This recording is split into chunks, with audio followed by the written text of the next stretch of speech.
All right, let's tackle a question that, whether we realize it or not, secretly runs our lives. Who or what actually controls the global economy? It's this giant power puzzle that affects your wallet, your job, your future. So let's dive in and start connecting the pieces.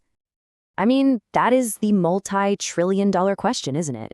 Is there some secret, smoky back room where a few billionaires are just carving up the world on a map? Or is it something else entirely? This is the mystery we're going to try to unravel over the next few minutes. And I bet this feeling is super relatable, right? You see your 401k take a nosedive because of something happening halfway across the globe.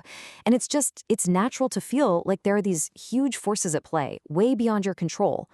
That sense of unseen levers is exactly what we're digging into. Okay, so let's frame our investigation here. Right off the bat, I'll tell you, if you're looking for one single person or group pulling all the strings, you're going to be disappointed.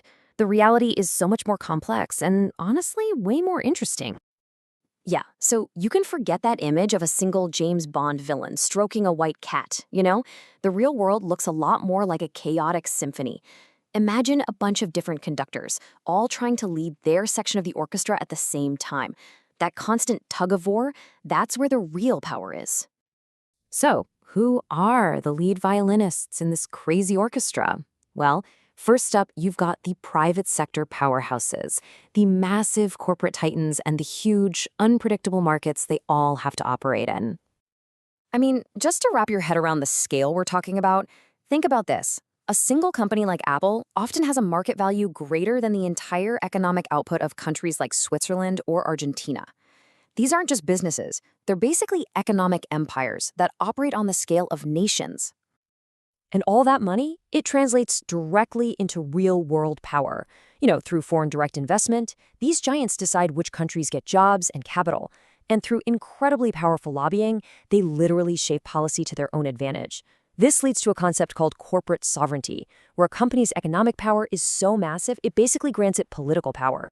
But here's the twist. Even these massive companies are not all powerful. They are all subject to the whims of an even bigger, more unpredictable force, the global financial markets. And those markets are driven by what economists call animal spirits. And this contrast really gets to the heart of private power. On one side, you have the very deliberate, focused influence of corporations.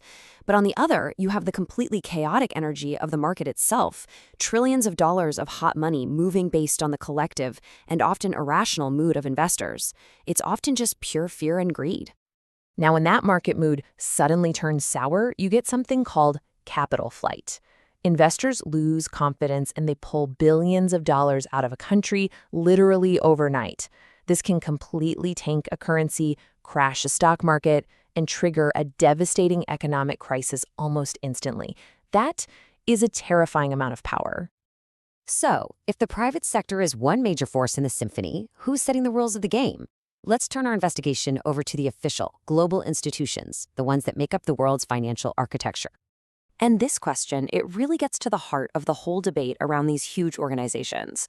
When a country is on the absolute brink of collapse, they swoop in. But the real question is it a rescue or is it more of a shakedown?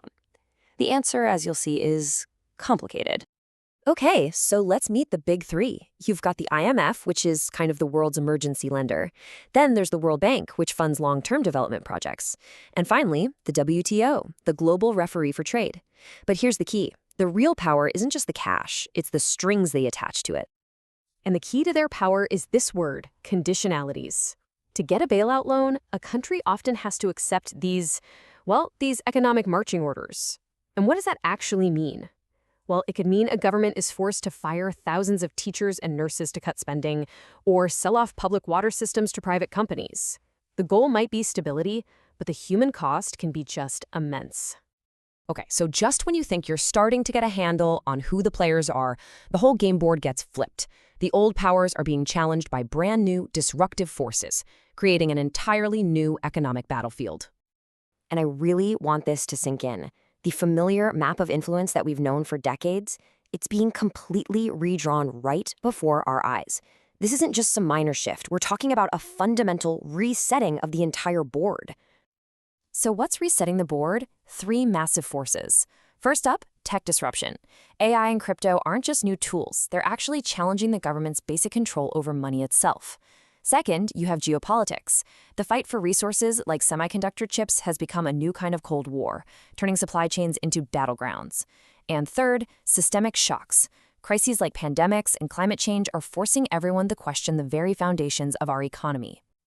So, you put all three of those forces together, and the conclusion is pretty clear. The era of predictable, centralized control by just a few key players, well, that's fading fast.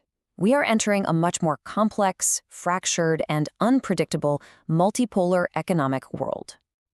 Okay, so we've looked at the corporate titans, the global role makers, the new disruptors.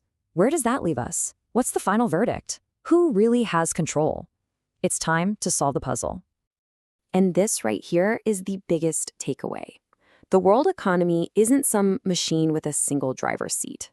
It's much more like a living, breathing ecosystem. No one person, no single institution holds all the control. It's just a dynamic, ever-evolving dance of influence. So what does that ecosystem look like? Well, it means power isn't some permanent throne. It's a constant negotiation.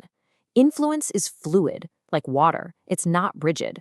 The whole thing is really a decentralized network, and the stability we sometimes feel, that's just a temporary, fragile balance between all these competing forces. And here is probably the most important part of this whole thing. The biggest illusion is thinking that we are just passive observers in this massive system. The truth is, you're an active participant. We all are. The choices we make every day, what we buy, where we invest our money, how we vote, those are the individual currents that, together, create the powerful tides of this whole global ecosystem. So I'll leave you with this thought. Understanding that you are not just a spectator, but an active, vital part of this system. What influence will you choose to have? What kind of currents will you help create? Now, that is the real power puzzle that's worth solving.